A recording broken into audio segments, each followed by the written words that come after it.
Hey everybody, it's NintenDude and welcome to my thoughts and impressions of Super Mario Party. I was able to play this game at PAX West this year and it feels like an amazing game from what I've played. The footage you're seeing right now is from GameXplain because they were nice enough to let me use their footage for the video since I wasn't able to capture any of my own. So without further ado, let's get started and dig into this game. The first thing that's noticeable is that everyone is playing with a single Joy-Con, and the reason for that is because that's the only way to play. The Pro Controller is not supported for this game, and while I was initially a little disappointed that it wouldn't be supported, after playing the game, it feels better with the Joy-Con, which may sound weird. With a single Joy-Con, you can still get the party game feel, but you can also do much more, like motion control games are much easier because you only use one hand instead of shaking the whole Pro Controller around.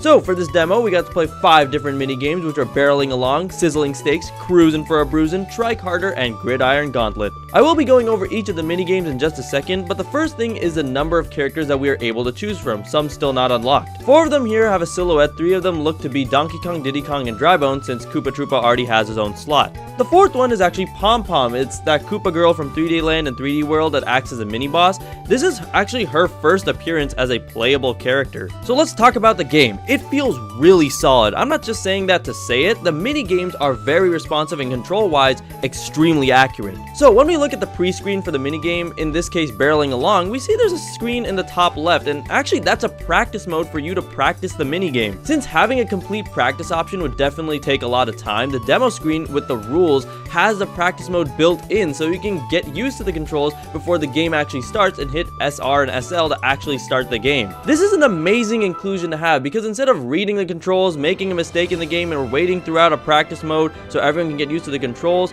it's just much faster and easier. This option actually helped me out a lot because, of course, it was my first time playing the game, but I still beat everyone because I'm that good. So Barreling Along, this game uses gyro controls and you have to roll a barrel to the end and bump into each other to slow others down. While it is simple, the usual Mario Party competitiveness and suspense kicks in immediately and is super fun. The next game is actually my favorite of the bunch, Sizzling Steaks, where you cook a cube of steak on all 6 sides.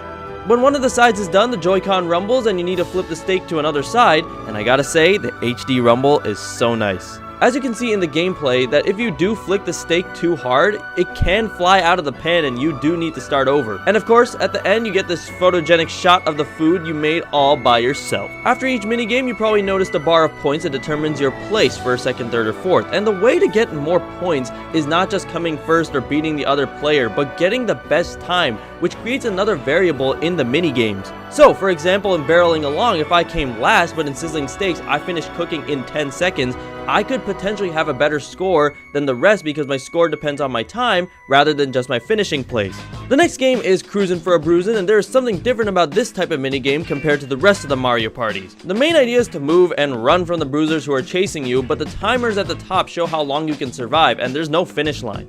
I'm not sure if there's a max cap time, since when I played this I ended up getting hit by one of the bruisers at some point. As the game keeps going, the bruisers get faster and the obstacles get more difficult to navigate around. Person with the longest surviving time wins, and again, the time is what matters here. So even if someone who came in 4th had a decent time, they would get points that match the amount of time they survived added to their score. I think this point mechanism is more balanced because you're being awarded points based off your actual performance, but you still will have standings at the end of the game. Trike Harder is another fun one. If you haven't noticed by now, Barreling Along, Sizzling Steaks, and Trike Harder all use motion controls, and they are extremely responsive and accurate. I didn't feel any issues with the motion controls at all, nor did I hear any complaints about it. Simple enough game, rotate the Joy-Con horizontally so that you get a pedal-like motion and do it the fastest so you can win, and again, the faster time can lead to a larger number of points being awarded. Lastly is probably one of the most hectic games, Gridiron Gauntlet, which gets insane extremely quick. You just gotta dodge the football players and not get hit 3 times, and you're probably thinking, oh yeah, dodging and you get 3 lives, that's so easy. No! This gets messy really fast. You can bump people into the football players. They are called charge and chucks, so I guess I'll just call them chucks.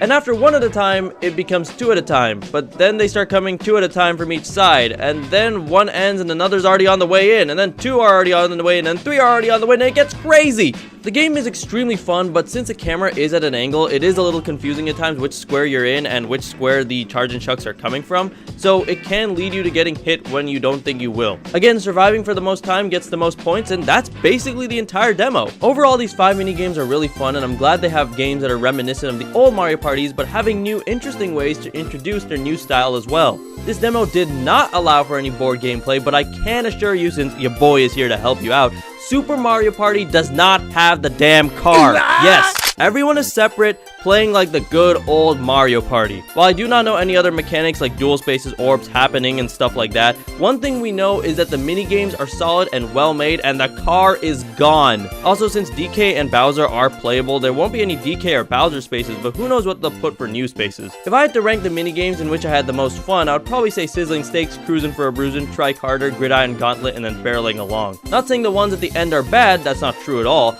I'm ranking these which I had the most fun and found the most creative way to use the Joy-Cons. That's what I gotta say about Super Mario Party. It's looking super fun and will definitely be a hit. The game comes out October 5th, which is actually really soon. Huge thanks to GameXplain for letting me use their footage because I wasn't able to capture any of my own while I was at the convention. Their links to their channel and Twitter are in the description. They actually have shown a little of the Super Mario Party board on their channel, so if you're interested in that, check it out. Anyways, thanks for watching, and subscribe for more content from me, which include live streams, let's plays, and other Nintendo content.